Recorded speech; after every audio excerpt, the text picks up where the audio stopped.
Welcome, dear dreamer.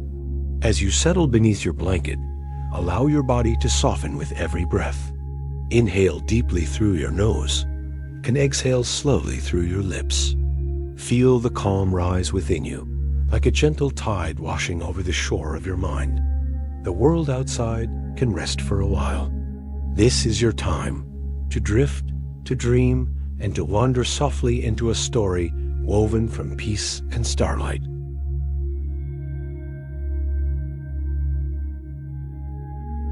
The lanterns of Evermist. Somewhere beyond the winding hills and quiet rivers, there lies a valley forever veiled in silver mist. The locals call it Evermist, a place where dawn never fully wakes and night never truly sleeps. The air there hums with a soft stillness, as if the world itself is holding its breath. Each evening, when the first hint of twilight paints the sky, the people of Evermist gather by the lake. They carry small lanterns, each one crafted by hand, glowing faintly with the warmth of candlelight.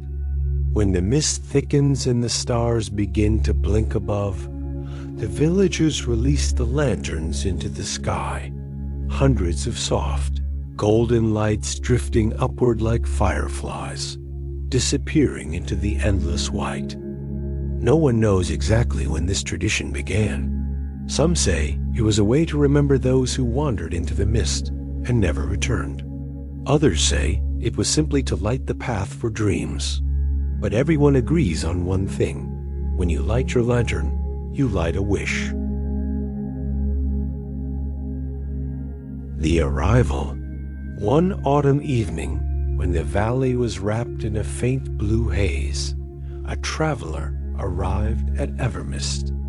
He had walked for days, following the narrow trail through the forest, led only by the distant shimmer he had once glimpsed from the mountaintop, a glow that seemed to come from nowhere and everywhere at once. His boots were covered in dust, and his cloak was damp from the fog, yet his eyes were full of quiet wonder. At the edge of the valley, he stopped to listen. The faint rustle of reeds, the low call of a night bird, and beneath it all, a silence that felt alive. He had come in search of something he couldn't quite name, perhaps peace, perhaps a memory. The world beyond had grown loud and hurried, full of questions that had no answers. He longed for stillness. The village beneath the mist. The traveler soon found the village, hidden between slopes of golden grass. Small houses lined the lakeside, their windows glowing like tiny stars. A gentle smell of honey and smoke lingered in the air. An old woman was tending to a table full of lanterns, each one different, made of rice paper and carved wood. She looked up and smiled when she saw him. "New to the valley, aren't you?" she said softly. "You've come on a special night." The traveler nodded, his voice barely above a whisper. "I've heard about the lights that rise into the mist. Is it true?" The old woman chuckled. "Oh, it's true. Every light carries a wish, every wish a memory. But tonight, there is one lantern yet to be lit, the last one." "The last one?" he asked. "Yes," she said, her hand steady as she placed a small lantern before him. It was simpler than the others, plain white paper, a little uneven at the edges, as though it had been waiting a long time. "This one is for those who've forgotten what they were wishing for." The traveler stared at it for a long moment. He didn't know what he wished for anymore. The story of the mist. That night, as the villagers gathered by the lakeshore, The old woman began to tell the story, the same one she told every year. Her voice drifted like smoke through the cool air. Long ago, she began, this valley was not shrouded in mist. The air was clear, the mountains shone, and the stars could be seen even in the water. But one day, a great sadness swept through the land. People lost things, homes, names, those they loved. They wandered, searching, until they grew tired and forgot what they were looking for. So the valley took pity on them, she continued. It wrapped itself in mist, soft and endless, so they could rest. And in the mist, the first lanterns were lit, not to find what was lost, but to remember that light still existed. The traveler listened, feeling something stir in his chest, a memory he couldn't quite grasp. The Lake of Reflections. When the time came, the villagers stepped forward one by one. They lit their lanterns, murmured their wishes, and released them into the cool air. The lights rose gently, hundreds of them drifting upward like stars being born. The traveler hesitated.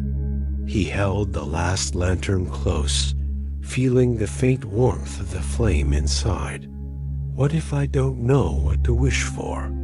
He asked the old woman. Then don't wish, she said kindly. Just let it go. The mist will know what to do. He nodded, slowly kneeling by the lake's edge. The surface was perfectly still, reflecting the floating lights above like a sky turned upside down. He loosened his fingers, and the lantern slipped from his hand, rising, drifting higher, swallowed by the silver air. And as he watched it fade, he felt something loosen inside him, an old ache, a weight he didn't know he carried. The dream in the mist. That night, the travelers stayed by the lake. The mist deepened, soft as silk, and the world grew quiet. Somewhere far above, the lantern still glowed faintly, like stars trapped between heaven and earth. He closed his eyes, and when he did, the mist began to shimmer. He saw fragments, faces he'd forgotten, paths he had once walked, the laughter of someone he had loved long ago. The memories drifted through him gently, not asking to be remembered, only to be released. Then, in the midst of it all, he saw the plain white lantern he had set free. It floated before him, brighter now, its light pulsing softly. And within that light, he heard a whisper, not from outside, but from within himself. You are home. When he woke, the dawn was breaking. The mist still lingered, but it had thinned just enough for the first rays of morning to paint the water gold. The villagers were gone, their footprints already fading into the dew. But one thing remained, a faint shimmer above the lake, where hundreds of lanterns had disappeared into the sky. The lantern's secret. Before leaving, the traveler found the old woman again. She was sweeping the steps of her small shop, humming a tune as old as the valley. I saw something, he said quietly. A light. It spoke to me. The woman smiled without surprise. Then you found your wish. I didn't make one, he said. Oh, but you did, she replied. Sometimes the heart makes wishes long before the mind knows what they are. He looked out across the valley one last time. The mist curling like breath, the light shimmering in the still water. "Will the lanterns rise again tonight?" he asked. "Every night," she said softly, "as long as there are hearts that still seek peace." He nodded, thanked her, and began his journey onward. But as he walked away, he noticed something strange. Though the sun was rising, the mist still followed him for a while, soft, silver, gentle, until it finally faded into the light. The return. Years passed. The traveler wandered far, through forests and deserts, across cities and seas. But no matter where he went, the memory of the mist lingered like a quiet song. And sometimes, on cold nights, when he lit a small candle by his bed, he swore he could see a faint shimmer rising in the flame, as if a tiny lantern were floating up once more. One evening, older now and weary from his travels, he found himself once again at the mountain path that led down into Evermist. The air was the same, soft, silver, full of secrets. He smiled and began to walk, the years falling away with every step. When he reached the lake, the village was quiet. The old woman was gone, but new faces stood where she once did, younger, laughing, their lanterns ready. A child approached him, holding a small white lantern. "Would you like to light one?" she asked shyly. He took it with trembling hands. The paper felt familiar, the same uneven edges as before. He smiled, eyes soft with memory.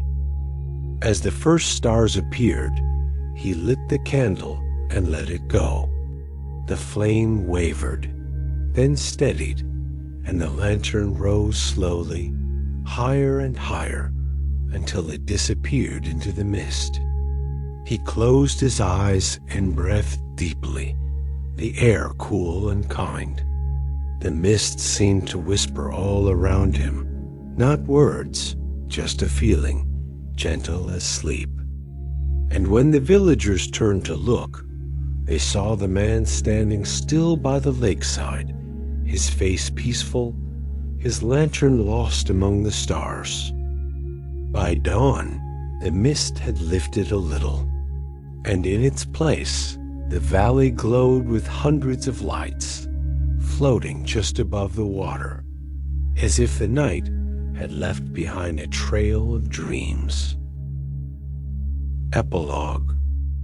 In Evermist, they still tell the story of the traveler and the final lantern.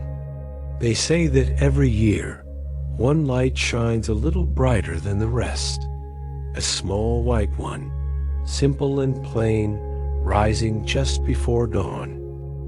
And if you listen closely when it passes overhead, you might hear a whisper carried through the mist.